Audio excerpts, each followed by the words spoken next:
In this lesson, we are going to talk about strategic planning. This is the first of the three different activities that boards carry out. If you follow these steps, you'll be well on the path to meeting the board responsibilities, their fiduciary responsibilities in strategic planning. We break this down into three steps that will take probably 4 board meetings to accomplish. Step 1, have a meeting about what we want the organization to look like 10 years from now. Step 2, in light of those findings at the first meeting, what do we want the organization to look like 3 years from now?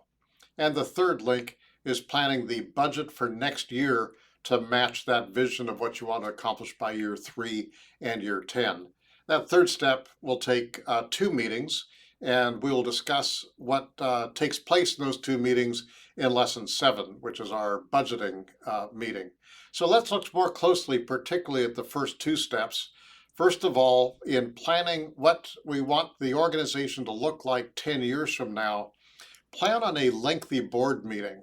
It could be good to warm the board up by everybody meeting together for a meal and then have a 2-hour-long meeting to discuss what our vision is for fulfilling our mission in a way that projects 10 years down the road. It's good to start that meeting off without a really tight agenda. Just have everybody go around the room, talk about what realistically they would like this to look like 10 years from now. And then once everyone has spoken, comment on whether there's unity in vision, whether there's some ideas that just terrify others that we can't realistically do that given our experience and background, what kind of issues should be taken into account. It's important to keep in mind that this is not a shoot the moon kind of meeting where you try to change the world in 10 years. Rather, seriously considering what resources, experience, and needs there are. What could we make this look like 10 years from now? What would we like it to be accomplishing in light of our corporate charitable purpose 10 years from when we're starting this meeting right now? Examples would be if the organization is a school that has 50 students, the thought might be we think that given the size of our market, we would like to realistically have 400 students in 10 years. Or an organization that provides food for the hungry and homeless that spends $100,000 a year to say, given our market in this community, the need is really for about $2 million to carry this out. We think that our organization 10 years from now could have the resources to provide $1 million of that. So that's the goal that we're going to work towards.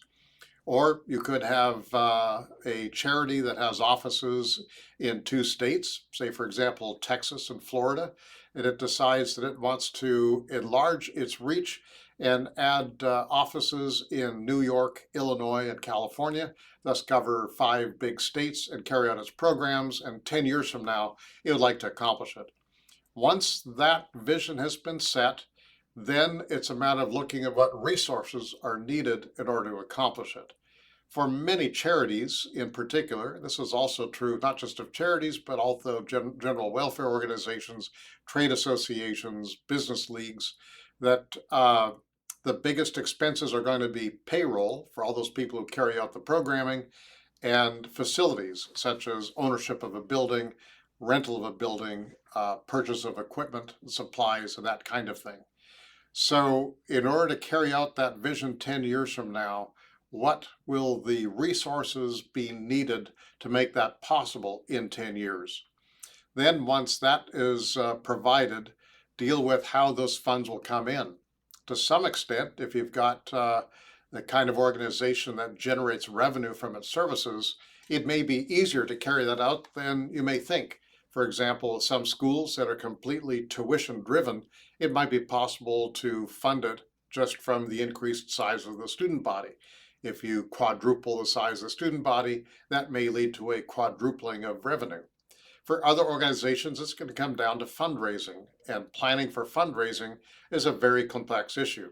You shouldn't reach too far and have visions that can't possibly be met, but at the same time, it's possible for most organizations, if they plan strategically, if they apply their resources wisely, to find a means by which they can raise money in order to carry out the functions that they need to carry out. Once that is done, you've got a good vision for a 10-year plan. It should not be forgotten and put away. Rather, that is going to provide the spine on which you will build the body of the next board meeting, where you'll do the same process over again under a 3-year plan. That is, answer the question, what would we like this organization to look like 3 years from now? Now, it's not as easy as just saying, let's take our 10-year plan and get 30% of the way there. Most organizations require a long run at a slow increase before they master the ability to carry something out and finish it off. To give an example, if you take on a really serious fundraising project, in my experience working on the development side of the charitable world, it's very difficult to have the plans you put in place fully executed in less than about 18 months. It can take that long to connect to major donors, to develop the kind of relationship with them that leads to the actual payoff that you're looking for. So if your organization is dependent upon fundraising and you would like to increase the size of the organization 8 times in 10 years, there's a very good chance that you'll only get about a third of the way there in the first 5 years. So in planning your 3-year plan, take into account that there's a very long ramp leading up to the time when it's easier to raise money further on down the path. I think that this meeting typically will take about an hour. You'll have other board business to carry out, but because you're doing everything in the 3-year plan in light of what you discussed at the previous meeting for the 10-year plan, you can accomplish this in a little bit less time than it did the first time around. Then finally, step 3 is using this information to plan next year's budget. We'll go into much detail on this in lesson 7, but for the most part, budget planning requires meetings at the last 2 board meetings before the start of the new fiscal year. The second to the last meeting is an opportunity to discuss the general nature of what the budget should look like, what's going to be different next year from what we were doing this year. And then with that information, the officers can put together a budget that will be discussed and, one would hope, approved at the last board meeting before the next fiscal year. So these steps altogether, if followed carefully, will fulfill the strategic plan. It should be revisited every time there's a surprise, like a crisis comes up, loss of key staffing, great opportunities come to enhance the activity that could result in speeding things up. All those should be a regular part of board discussion at regular intervals. Generally speaking, the 3-year plan should be updated every year. So one meeting every year towards the beginning of the fiscal year, update it so that it covers the next 3 years.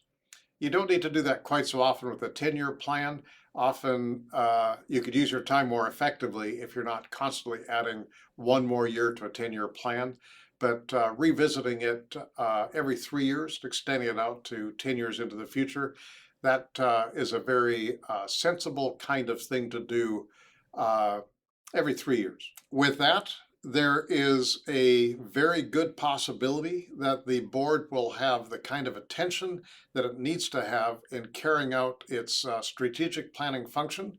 And by incorporating key players among the officers and staff that are not on the board, a plan can be made that captures the vision of everyone involved, and it can provide tremendous guidance in what kind of activities carried out by the organization on a day-to-day basis are good and which ones don't need to be done as frequently.